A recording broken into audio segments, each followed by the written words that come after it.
Salam alaikum toute la famille, j'espère que vous allez bien. Alors aujourd'hui je vais faire une vidéo sur les hadiths. Ça va être je pense la dernière vidéo où je vais parler du sujet de la sunna. J'ai fait une petite catégorisation de ce qu'on peut retrouver dans les hadiths en fait. Et on va essayer de voir, le but de la vidéo c'est justement de montrer que la sunna telle qu'elle est vue par la majorité des sunnites, en fait ça éloigne du Coran, ça éloigne de la parole de Dieu. Et si ce que je vous dis en fait ça vous paraît surprenant et ça vous choque, posez-vous cette simple question.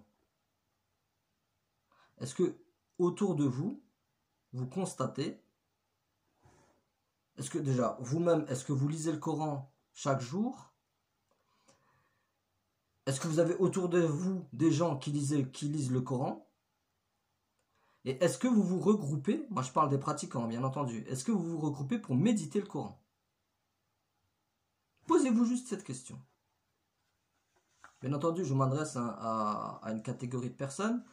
Je veux juste préciser, moi je ne vous juge pas, je ne juge personne. Hein. C'est Dieu qui va juger. Yawm al-Qiyamah. Moi je considère la vie sur terre comme une épreuve. Dans le sens où on a des matières, et dans ces matières-là, il y a la connaissance, l'ilm, la raison, mais il y a aussi le fi'l, il y a aussi l'amal, il y a aussi le fait de faire des bonnes choses, il y a aussi le comportement, l'ikhlaq et tout ça. Et moi, je considère que le meilleur des juges de tout ça, celui qui connaît mieux tout le monde, c'est Allah.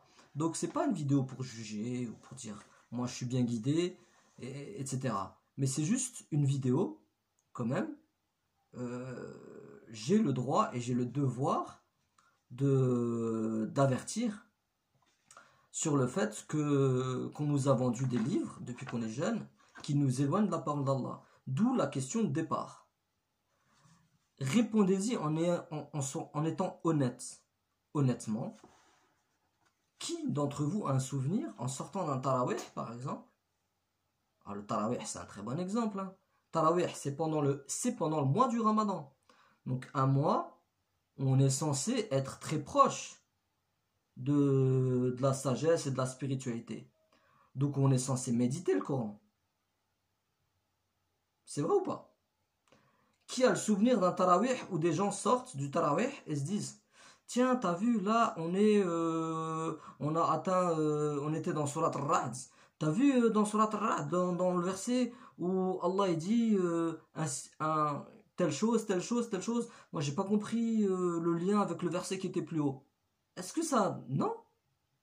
En fait, ce que vous allez entendre, en général, quand vous allez sortir, c'est Masha'Allah, t'as vu l'imam, la belle voix qu'il a? Ah, ça me faisait des frissons. Ça me faisait des frissons. Quand j'entendais, Wallah l'adem, des frissons. Donc voilà, donc c'est à vous de voir. Hein. Donc si ce que je vous dis, ça vous parle, posez-vous la question, est-ce qu'il n'y a pas un petit souci quelque part? Est-ce qu'il n'y a pas quelque chose qui déconne? Et moi, ce que je pense, et je vais vous le dire, c'est que c'est la sunna, les hadiths, et pas mal de choses qui vous ont éloigné de ça. Ça vous a éloigné de ça. Et on va essayer de voir pourquoi. Pourquoi ça vous a éloigné de la parole divine. Et Wallah al-Adim, moi c'est par expérience, dès que j'ai pris la sunna et je l'ai posée à côté, le Coran commence à me paraître clair. J'ai commencé à méditer le Coran. J'ai commencé à comprendre les liens entre les versets. À comprendre que le Coran est complet, détaillé, etc. Le Coran, je ne vais pas faire une vidéo sur ça parce que j'en ai déjà fait. Hein. Et de toute façon, vous en trouvez partout. Je peux vous citer les versets. Pour ceux qui le veulent, je peux leur citer une vingtaine de versets s'ils veulent. Pour vous dire, le Coran, il est facile, yassir, clair, moubin, il est détaillé, mufassal, donc celui qui vous dit le Coran il lui manque des détails, il fallait qu'on détaille, etc. C'est faux, le Coran ne le dit pas, c'est un livre autodescriptif, il se décrit lui-même. Facile, clair, détaillé, complet, sans tortuosité. Voilà, tout simple. Et inimitable. inimitable. Maintenant, on va voir que l'homme le hadith, la sunna, c'est tout le contraire en fait. Hein. C'est tout le contraire. C'est quelque chose que j'ai étudié. Donc on va le voir au travers de deux aspects. Le premier aspect, ça va aller très vite. Hein. Donc les hadiths, c'est quoi? Déjà dans le Coran, le mot hadith, ça veut dire récit. Le Coran lui-même le dit dans la sourate Zumar, la sourate 39, si vous voulez vérifiez sourate 39, je ne vais pas vous dire le numéro du verset. Il faut que vous fassiez aussi un petit peu un effort d'arrêter la paresse intellectuelle. Prenez la sourate 39, déjà je vous l'ai dit, elle est petite, elle n'est pas longue. Prenez la sourate 39 et lisez le verset qui dit « Allah a fait descendre le plus beau des récits ». Allah a fait descendre le plus beau des récits. En fait, en arabe, c'est Allah nazzala ahsan al-hadith. Allah nazzala ahsan al-hadith. Le meilleur hadith. Donc, en fait, il y en a plein d'autres versets hein, où Allah parle de hadith. Mais en fait, les hadiths qu'il y a dans le Coran, c'est pas ce que vous dites. Le hadith, dans le Coran, le hadith, c'est le Coran. Allah décrit le Coran comme étant le meilleur des hadiths, un hadith, etc. Mais maintenant, revenons dans la terminologie telle qu'on nous l'a apprise, la terminologie sunnite. Donc, les hadiths. Certains vont vous dire Bukhari, Bukhari, Bukhari. Bon, effectivement, on pourrait retorquer, non, mais Bukhari, c'est pas le premier recueil de hadiths. Effectivement, le premier recueil, aujourd'hui, tel qu'on le reconnaît officiellement, c'est le Muwatta de l'imam Malik, mais qui date quand même du 8e siècle, hein, ça. 100 ans. Vous imaginez 100 ans. Moi là je fais une vidéo, ma vidéo elle a cette qualité qu'elle reste sur internet. Elle reste. Ça veut dire qu'on peut toujours vérifier ce que je dis. Et même moi je fais une vidéo là, et ben il se peut très bien, il y a une de fortes chances que quelqu'un va dire sur la vidéo, va dire un tel, j'ai vu une vidéo de lui, et il va tordre tout ce que je suis en train de dire. 2 jours plus tard, 3 jours, une semaine. Alors vous 100 ans, 100 ans, c'est énorme. Et les rapporteurs de hadith eux-mêmes, donc Muwatta, Bukhari, qu'est-ce qu'il a dit Bukhari? Il a dit que c'était un bordel les hadiths. Que sur pratiquement 1 700 000 hadiths, il en a pris que je ne sais plus que 70 000. Donc ça prouve bien une chose, que vous-même, vous êtes d'accord qu'à l'époque de Bukhari, la majorité des hadiths qui circulaient, c'était du mensonge. On a menti sur le... Donc, ce serait Bukhari qui aurait eu une méthodologie, une grâce, une piété. Il se serait voué corps et âme pour démêler le vrai du faux. Déjà, est-ce que Dieu nous a demandé ça dans le Coran? Déjà, pas du tout. Il nous demande pourquoi mélangez-vous le vrai avec le faux. Vous avez un livre, par sa rahma, je vous ai descendu un livre. Mais bon, regardons un peu cette méthodologie. Ulumul hadith, les sciences, si on peut appeler ça une science, les sciences du hadith. Donc dans les sciences du hadith, on a 2 aspects. Le premier aspect, c'est un aspect structurel en fait. C'est-à-dire qu'on va étudier la chaîne de transmission. L'isnad, sanad. Dans cette chaîne de transmission, il y a 2 parties qu'on peut regarder. On regarde la partie, justement, comme je disais, structure. Ça veut dire, est-ce que ça a été rapporté par plusieurs personnes? Est-ce que, quand on dit un tel a dit, qu'un tel a dit, qu'un tel a dit, qu'un tel a dit, à chaque niveau, en fait, de la chaîne de transmission, est-ce qu'il n'y a pas un niveau qui est faible dans lequel il y aurait une seule personne? C'est-à-dire un goût. On appelle ça en informatique ou dans d'autres domaines, je ne sais pas, un goulet d'étranglement, ça veut dire qu'on arrive à un point, et ça c'est ce qu'on appelle un hadith ahad. En fait, la classification des hadiths, c'est pas juste sahih, da'if, hein. Tu as mutawattir, sahih, ahad, da'if. En fait, tu as plein de terminologies. Et l'objectif, c'est d'arriver en faisant une étude à la conclusion, est-ce qu'il est sahih, da'if, ahad, mutawattir. Et cette méthodologie, elle se base donc, comme je l'ai dit, sur une structure. Bon, je ne vois pas, personnellement, c'est pas parce que 4 personnes disent du mytho sur moi que ça prouve leur véracité. Donc effectivement, on a une autre partie qui est l'étude, en fait, de de la piété des rapporteurs. L'étude de la piété des rapporteurs. Est-ce que ça vous sonne pas? Il n'y a pas quelque chose qui déconne un petit peu là? Qui on est nous pour dire lui, je prends sa parole parce qu'il est pieux? Moi je sais pas qui est pieux, qui n'est pas pieux, j'en ai aucune idée de qui est. Dieu seul sait. Dieu il te le dit dans le Coran. Dieu il te dit dans le Coran que Dieu seul sait celui qui est bien guidé. Tiens, je vais vous lire un verset. Surat 16, je sais plus c'est exactement, je crois que c'est vers la fin de Surat 16, où il te demande comment tu fais quand tu veux exhorter quelqu'un, quand tu veux faire du...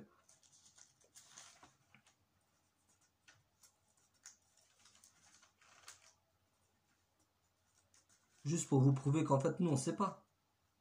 On ne sait pas qui est bien guidé de qui ne l'est pas.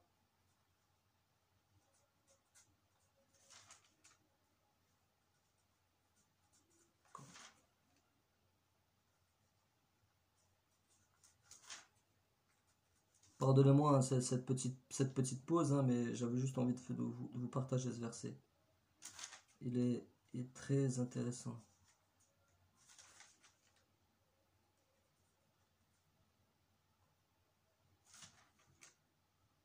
Par là, voilà. Donc, retenez, Sourate 6, verset 125.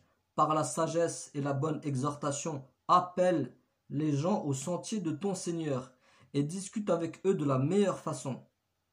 Car c'est ton Seigneur qui connaît le mieux, c'est lui qui connaît le mieux celui qui s'égare de son sentier, et c'est lui qui connaît le mieux ceux qui sont bien guidés. C'est Dieu qui connaît qui est guidé, qui est égaré. Donc déjà là tu prends cette méthodologie là de dire quand on va étudier la chaîne de transmission, de dire dans les études on va écarter certaines personnes parce qu'elles sont égarées, certaines personnes ceux qui sont bien guidés on va les prendre. Petite contradiction avec le Coran, vous ne trouvez pas? Première des choses. Deuxième des choses, quand on regarde la majorité des rapporteurs, bon, vous avez tous constaté que 75% des hadiths, elles viennent de Abu Huraira. Bon, je vous invite à regarder en fait un petit peu la biographie de Abu Huraira. Abu Huraira, c'est pas un compagnon qui fait partie de la même génération que le prophète. Hein. Il était petit quand il a rencontré le prophète. Et il y a des hadiths où Abu Huraira lui-même dit, il explique qu'il était dans la galère et qu'il fréquentait. Je ne blasphème pas sur Abu Huraira. Que Dieu me pardonne. J'essaie juste de vous dire que bon. À un moment donné, il faut arrêter de prendre des gens, de les monter sur des piédestals, alors que Dieu n'a fait descendre aucune preuve. Je dis que Dieu n'a fait descendre aucune preuve. Je ne dis pas lui il va en enfer ou lui il est égaré. Je dis Dieu n'a fait descendre aucune preuve sur ça. Mais le fait est que si on a accepté des hadiths de Abu Huraira, c'est quand même assez troublant, étant donné l'âge qu'il avait lorsqu'il a accompagné le prophète, étant donné que lui-même disait qu'il n'a intégré le groupe des musulmans que parce que Mskin il était dans la misère et un peu la pauvreté et qu'il avait retrouvé un refuge. Et on sait que dans le règne de Muawiyah, à la fin de sa vie, il est monté en prestance, il a eu un sacré poste. Est-ce que vous trouvez pas ça un peu douteux? Et que bizarrement maintenant c'est lui qui à la fin est devenu Mister rapporteur de hadith. 75-80% des hadiths pratiquement elles viennent de Abu Huraira. Voilà. Donc ça sur la chaîne de transmission, et c'est pas le seul, hein. Il y en a pas mal je peux pas faire le truc parce que sinon la vidéo elle serait longue, pas mal de rapporteurs, au niveau de leur âge, c'est quand même assez étrange. Voilà. Après moi je vais pas parler des rapporteurs comme Abu Bakr, Siddiq et tous les compagnons. Maintenant moi c'est mon avis. Les compagnons du prophète, je ne sais pas qui était bien guidé et qui n'était pas bien guidé. J'en ai aucune idée. Dieu n'a fait descendre aucune preuve. Abu Bakr Siddiq, ça peut être le meilleur des pieux, comme ça aurait pu être un hypocrite. J'en ai aucune idée. Vous comprenez? Et pour ceux qui trouvent ça calomnieux, qui disent c'est de la calomnie, Dieu t'a-t-il fait descendre une preuve? Hein? Pose-toi la question, hein, pourquoi tu crois au Coran? Moi je crois au Coran parce qu'il y a des preuves. Il y a des preuves qui dépassent, parce qu'il y a des choses dans le Coran qui dépassent mon entendement. Voilà pourquoi j'y crois. Je ne crois pas parce qu'il faut croire. Dans ce cas-là, je pourrais croire au judaïsme et croire à d'autres choses. La croyance, ça fait partie, il y a une partie aussi de raison, un peu de discernement. Voilà, donc croire comme ça, parce qu'on l'a dit, on m'a dit, écoute, Abu Bakr, Omar, Atman, Ali, j'aurais envie d'y croire. En fait, c'est pas que vous y croyez, c'est que vous aimez y croire. Vous aimez y croire parce que vous aimez cette histoire. Ça met en prestance un petit peu votre civilisation, et votre arabité, etc., etc., etc.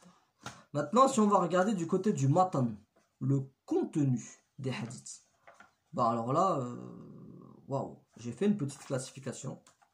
Les hadiths, en fait, vont vous parler soit d'eschatologie, alors que le prophète dit que la fin des temps, il n'en a aucune idée.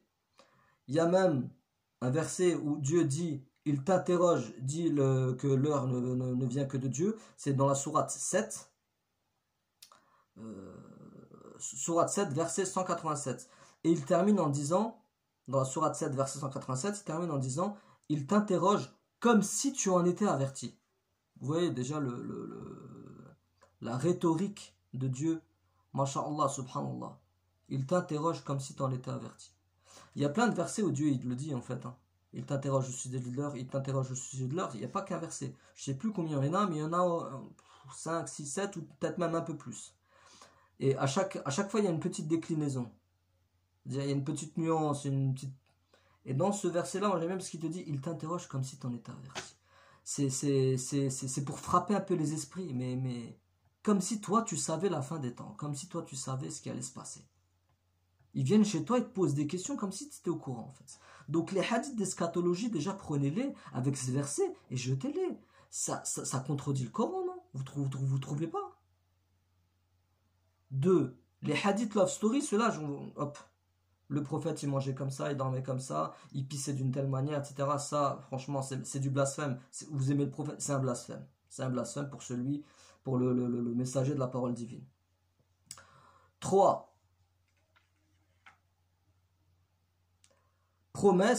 Les fameux, le nombre de hadiths où Allah, non, les nombres de hadiths où on te dit, d'ailleurs on me le dit à chaque fois, hein, fais attention, tu sais, Msakan, les darons, et voilà, et plein de personnes, et ce que vous voyez aussi qui déroule sur Facebook, ouais, si tu récites Ayat Kursi la nuit, ou quand tu sors, si tu dis ça, ou quand tu vas dans les toilettes, si tu dis ça, etc. En fait, sur un certain nombre de situations, si tu dis un certain nombre de choses, eh ben, tu es préservé. Quand tu fais le ramadan, tes péchés sont effacés. Quand tu vas faire le hajj, tes péchés sont effacés. Il y a toujours cette notion, en fait, finalement, de forme. On est dans la forme. On est dans la forme. C'est-à-dire pratique un certain nombre de dogmes ou récite des paroles sans vraiment comprendre ce qu'elles ont, sans les avoir imprégnées au fond de toi, dans ton cœur, pour les avoir compris, pour avoir compris leur profondeur. Et ben Allah, c'est juste parce que tu l'as dit ou parce que tu as fait telle chose, et ben tu seras pardonné. C'est même dangereux en fait. C'est pour ça que je vous dis que ça éloigne de la parole de Dieu. C'est dangereux de penser comme ça. C'est dangereux parce que ça vous met dans une posture de facilité. Vous allez passer votre vie en vous disant de toute façon c'est bon, je fais ci, je fais ça, et la dunya va vous rattraper. Et vous allez penser que vous êtes bien guidé parce que vous faites ce qu'on vous apprend dans les hadiths. C'est extrêmement dangereux ça. Voilà. Ça donc, alors que la promesse, je vais vous donner une des promesses que Dieu donne. Hein. Il y en a plein dans le Coran. الذين قالوا ربنا الله ثم استقاموا تتنزل عليهم الملائكة لا تخافوا ولا تحزنوا نحن أولياؤكم في الحياة الدنيا والآخرة. Il me semble que c'est dans Surat Zumar aussi. Ceux qui disent notre maître spirituel, notre éducateur, notre Rab, notre Seigneur, c'est Dieu. Et regarde ce qu'il dit après. Et qui ensuite se tiennent droit. Thumma istaqamu. Il dit pas juste, ils ont dit ça.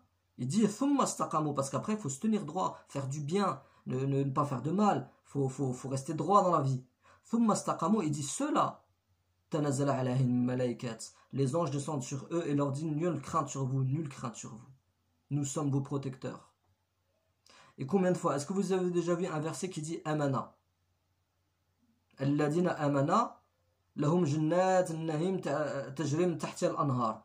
Ceux qui croient auront le paradis sous lequel coulent des ruisseaux. Non. Non, pas du tout. Dans le Coran, il y a écrit ceux qui croient et font de bonnes œuvres. Ceux qui croient et font de bonnes œuvres. Vous voyez en quoi la sunna peut égarer un petit peu? Je sais que pour la plupart des gens, ils vont se dire, ouais, mais moi, de toute façon, je suis sunnite, mais je ne pensais pas ce que tu dis, et je faisais exactement... oui, mais parce que tu ne suis pas, alors dans ce cas-là, les hadiths. Tu es dans une position un petit peu schizophrène, ça veut dire que tu te dis, tu prends les bonnes choses qui viennent un petit peu des hadiths, selon ta compréhension, mais bon, quelque part, je n'ai pas d'explication, hein. Quelque part, le fait que tu aies suivi peut-être ces paroles font que tu lis moins le Coran. Mais si tu suis à la lettre les hadiths, ça va, tu vas aller dans un chemin qui est pas du tout sirat al-mustaqim, hein. Ça c'est clair et net. Alors, une autre catégorie de hadiths, superstition, mauvais œil. Wow, là il y en a, Roqya, patati, t'es malade. Moi j'étais petit, une fois j'avais la conjonctivite, on m'a fait des trucs de fou quand j'étais au Maroc. Il y a pas longtemps, j'ai eu aussi un truc, on m'a dit, j'ai fait un petit burn-out. On m'a dit, écoute, on va te ramener de l'eau de Zemzem, on va la mettre dans une bouteille, on va réciter le Coran. Subhanallah, le Coran. Mais le Coran il est là pour être compris, pour être réfléchi, il n'est pas là juste pour le mettre dans de l'eau, ou alors pour passer l'aspirateur, t'allumes la télévision, tu mets le Coran et tu te déculpabilises. Non, le Coran, c'est fait pour être médité. Ne médite-t-il pas sur le Coran? Ou y a-t-il des cadenas sur leur cœur? Vous devez le connaître ce verset. Superstition, mauvais œil. Rien ne t'arrive si ce n'est par la permission de Dieu. Nombre de versets, Allah te le dit. Allah il te dit, s'il te veut un mal, personne ne peut l'enlever. S'il te veut un bien, personne ne peut l'enlever. Point barre. Et sur la superstition, il te dit, la yuflihu as-sihr. Moi, j'ai ma vision de superstition. Pour moi, c'est tout ce qui concerne le faux. Et Allah, il te le dit. Le sorcier ne réussit pas. Donc, bon. Eschatologie. Hadith, un peu love story. Le prophète, comment il se comportait, comment il se lavait, comment il s'habillait, etc. Ajouter. Promesses. Des promesses. Si tu répètes ainsi, si tu répètes ça, si tu fais ci, si tu fais ça, tu seras pardonné si tu fais le ramadan. Superstition, quatrième catégorie. Mauvais œil. Éloignement contradictoire avec le Coran. Ça, il n'y en a pas beaucoup, mais quand même, réfléchissez, c'est un peu blasphématoire. Des hadiths sur Dieu, il y a des hadiths sur Dieu, hein. On parle de son pied, de sa jambe. Le jour du jugement dernier, il va montrer sa cuisse au prophète. Le fameux hadith où Mohammed il allait au 7e ciel, il a négocié avec Dieu. Vous vous rendez compte? Il a négocié avec Dieu. Il a négocié avec le créateur des cieux et de la terre. Tournez un peu votre œil. Regardez un peu la nature, regardez l'espace, prenez une petite vidéo sur l'univers, la taille de l'univers, etc. Et essayez de comprendre la grandeur d'Allah. Et Mohammed, un être humain qui mange, qui va aux toilettes, etc. Comme nous, hein, il le dit lui-même, je ne suis qu'un être humain comme vous. Il serait allé chez le créateur de l'univers qui est hors du temps, qui est hors de l'espace, qui est l'insondable, qui dépasse tout entendement, et il aurait négocié avec lui. Il lui aurait dit non, mais 50 c'est trop. Mais le fait de négocier, ça veut dire que Dieu, quelque part, il n'est pas au courant. Il n'a pas... Son jugement n'est pas très... Ouais, 50, là, je trouve que tu as mal estimé la capacité de l'être humain. Mais... réfléchissez un peu. Là, je ne vais pas aller plus loin sur ça, hein. Sur le diable, ben des hadiths, alors là on nage en plein de superstition, un diable extrêmement caricatural. Le nombre de hadiths, vous les avez lus. Le prophète il se retrouve, il s'est promené, il a vu le diable dans un marché. Le diable, quand tu bailles, il se met à rigoler. Quand tu dors mal, je sais pas quoi, il te pisse dessus. Le diable, je sais plus, il y avait un hadith où à un moment donné, tu lis que le diable, quand tu as des gens qui sont pas pieux, il dit à ses suppôts, venez, on a de quoi dormir. On pourra manger. Et quand t'as des gens qui sont pieux, il dit merde, on peut pas rentrer dans cette maison. C'est quoi? C'est le diable, c'est un galérien. Il mange, il boit, c'est un pot, il est en train de galérer, il est en train de marcher sur terre. C'est quoi? C'est quoi ça? Est-ce que honnêtement ça correspond à la description d'Iblis telle qu'elle est dans le Coran? Iblis, c'est un être qui a été créé d'un feu sans fumée. C'est quelqu'un qui, normalement, de par sa constitution, il n'a pas compris en quoi il devait soujoud devant nous, en fait. Soujoud, on peut y revenir. Et il était parmi les rapprochés de Dieu. Vous croyez que c'est quelqu'un qui... C'est une espèce d'ombre qui se promène dehors et qui galère et qui a faim? Non, mais sérieux. Sérieux, Wallah Adim, je vous invite, arrêtez à vous réveiller. Réveillez-vous sur ça. Des blasphèmes sur Mohammed, comme quoi Mohammed il était cruel en fait. Il y a des hadiths où je connais plus exactement l'histoire de certains voleurs qui ont volé des chèvres ou je ne sais plus quoi. Et le prophète, il leur a crevé les yeux et il les a attachés dans un poteau et il les a laissés crever sous le soleil. Waouh. Voilà, l'apostasie, les crimes d'apostasie, la lapidation. Ça en fait beaucoup, hein, tout ce que je dis. Hein. Je suis pas en train de vous dire un hadith. Je vous donne des catégories de hadiths. Eschatologie, hadith love story, des fausses promesses, de la superstition, du mauvais œil, des hadiths blasphématoires sur Dieu, un diable dessiné caricaturalement, des blasphèmes sur Mohammed, de la jurisprudence alors que Dieu dit que là, pourquoi t'interdis-tu ce qu'Allah a rendu licite? Il n'avait pas. Et le nombre de versets où Allah te dit Innaka alayka illa al-balagh al-mubin, il ne t'incombe que de transmettre. Il n'était pas là pour faire de la jurisprudence. Et quelle jurisprudence il a fait? Ouais, la femme qui se taille un peu les sourcils. Bah moi aussi, si je me taille les sourcils, je suis dans la merde. Celui qui porte une bague en or. Celui qui porte de la soie. Vous trouvez qu'il y a de la spiritualité derrière, franchement, vous trouvez de la... Moi, j'ai trouvé aucun truc, j'ai trouvé aucun verset dans le Coran où Dieu te dit, celui qui porte une bague, celui qui met de la soie, c'est pas, on n'est pas dans ce degré, en fait, de débilité. Permettez-moi le mot, Wallah al-Adim, je sais que ça peut vous choquer.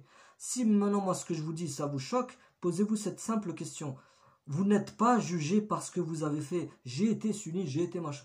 Vous êtes jugé si vous, maintenant que vous regardez ma vidéo, Allah dit qu'il ne punit personne sans lui avoir envoyé d'avertisseur. Quand la vérité vous vient, maintenant par exemple ça peut être par le biais de moi, d'une autre vidéo, je suis pas en train de dire moi je suis rien, hein. Mais je veux dire par Dieu, Dieu peut très bien par ma parole faire en sorte, on est tous des épreuves les uns les autres, et maintenant que tu écoutes ce que je suis en train de dire, c'est à partir de ce moment-là que ton épreuve commence.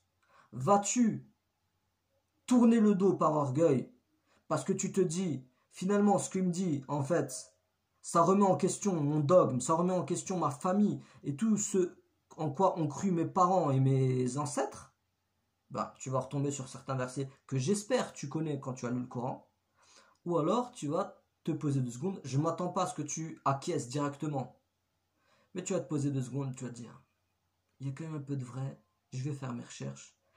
Et Inch'Allah tu recherches. Et qu'Allah t'ouvre les yeux. Parce que la sunna elle t'égare. Elle t'éloigne. Elle t'éloigne de quelque chose de magnifique qui est le Coran. Comme j'ai décrit. Complet, détaillé, clair, facile, sans tortuosité, inimitable. Maintenant vous allez me dire, et je vais terminer la vidéo avec ça. Vous allez me dire ouais mais il y a quand même pas mal de paroles de sagesse dans le Coran. Ben ce qui peut rester et qui est en fait... qui pourrait être sage, ouais, c'est des paroles de sagesse, comme il en existe pas que dans Bukhari, il en existe dans d'autres livres. Hein. Moi, je peux vous citer des philosophes que j'aime bien. Hein. Moi, tiens, je vous donne un exemple. Matrix. Matrix, c'est un film que j'aime bien. À un moment donné, il y a une phrase où Morpheus, il dit à Neo, quand est-ce que tu comprendras la différence entre connaître la vérité et l'arpenter? Elle est magnifique cette phrase, non? Elle a été révélée, non? Donc effectivement, tu peux trouver des phrases dans lesquelles tu trouves quelque chose qui il y a une petite sagesse qui t'élève un peu. Ouais, pas de problème. J'ai rien à voir avec ça. J'ai rien contre ça. Et tu en trouves quelquefois dans le Coran. Dans les hadiths, excusez-moi, dans les hadiths. Tu en trouves quelquefois. Souvent, la majorité du temps, c'est parce qu'elles ont été repompées sur le Coran. Et sur ça, qu'est-ce qui te dit? Subhanallah, j'ai ouvert le Coran au hasard, je suis tombé dessus direct. Wallah, haqq Allah al-adim, Dieu est témoin. Ils ne t'apporteront aucune parabole sans que nous ne t'apportions la vérité avec la meilleure interprétation. Dieu te dit que personne ne peut t'apporter une phrase de sagesse ou de ci ou de ça sans que Dieu, parce qu'il te dit qu'il est complet le Coran en termes d'exhortation. Il n'est pas complet dans le sens de il va t'expliquer comment fabriquer une machine à laver, hein, mais en termes de spiritualité, il est complet.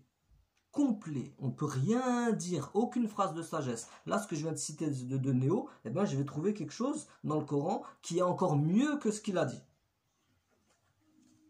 Voilà. Et non seulement ça, donc ça veut dire que se cantonner au Coran, finalement, c'est la meilleure des solutions.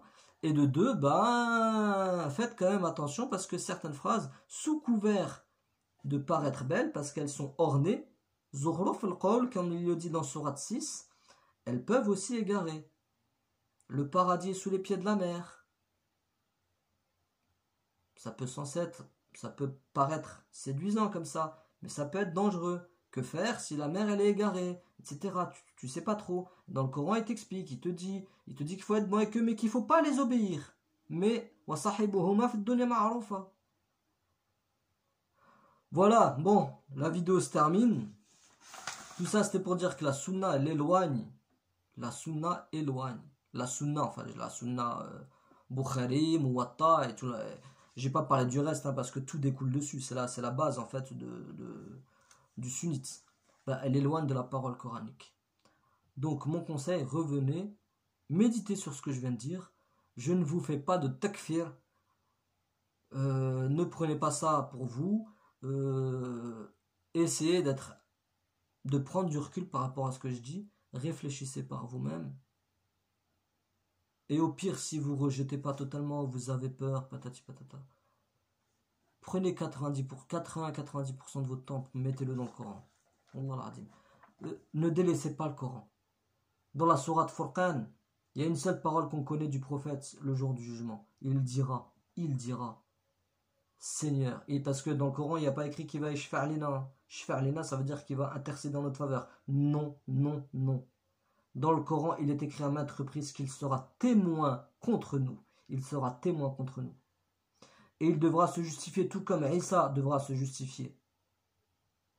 Et il dira, Seigneur, mon peuple a pris ce Coran pour chose délaissée.